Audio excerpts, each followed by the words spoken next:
speaking to Andy Clifton, who's the head of communications at Newbury. No doubt looking forward to a great week which starts on Thursday. Good evening, Andy.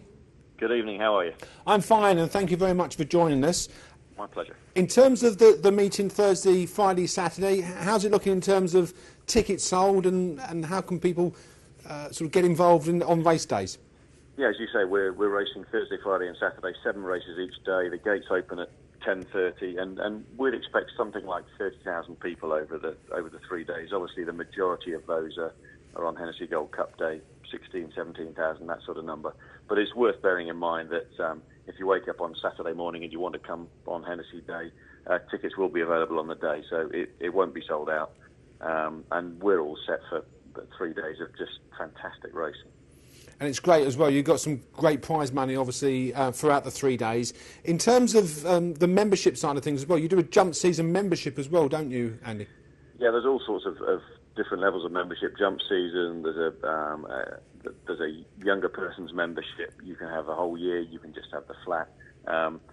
However you want to come. I mean, there are special offers for just coming on the Saturdays. We're trying to cater for everybody as best we can. But as I say, we're all really looking forward to this week, and particularly to the Hennessy Gold Cup, the 6th race on Saturday. Now, maybe I should be asking the clerk of course this question, but in terms of the ground and the weather, what are you expecting weather-wise? It's been a little bit of rain. Is it sort of softish ground? Yeah, we had. I last walked the course the back end of last week. We had something like 10 mil of rain on Saturday into Sunday, and another sort of 4 or 5 on Sunday into Monday. So we'd had sort of half an inch of rain. It's raining here now. We've had a strong shower for the last sort of hour or so. On the chase course, the going's soft. On the hurdle course, it's soft, heavy in places.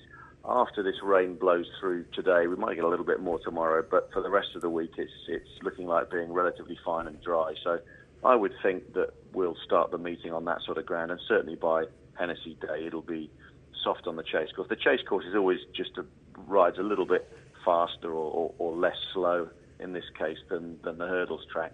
I think it's going to be proper winter jumping ground on Saturday.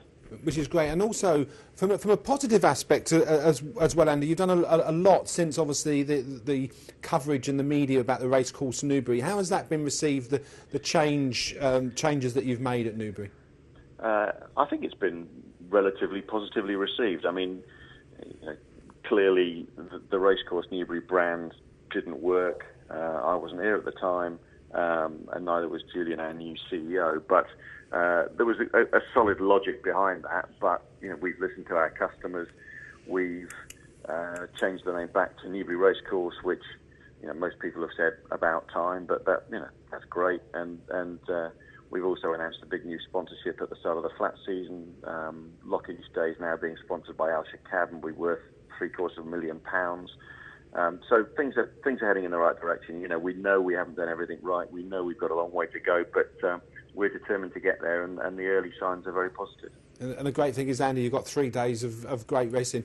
Matt is on the panel. Just want to ask you a quick question. Yeah, good evening, Andy. Matt Mitter here. Obviously, the racing's obviously very top class. What I've always been impressed with is what happens after racing at Newbury. What have we got in store this year? Have we still got the usual nightclub cocktails, that kind of thing?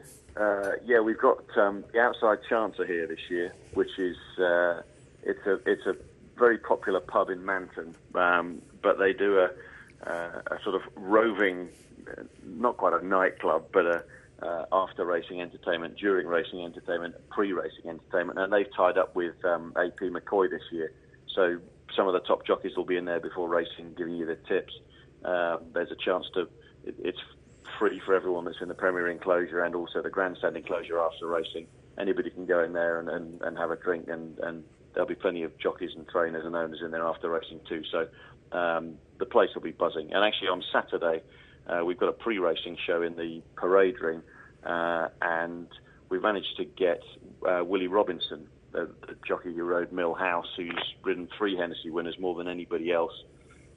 He's coming, and he'll have a chat about the Arkle days and he rode Mandarin to win this and Mill House, so he's ridden some of the greats, and he's a lovely guy.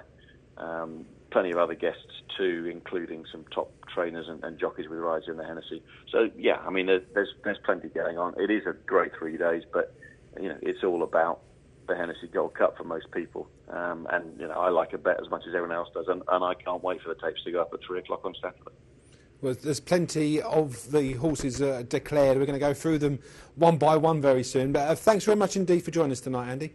No problem. Thank you.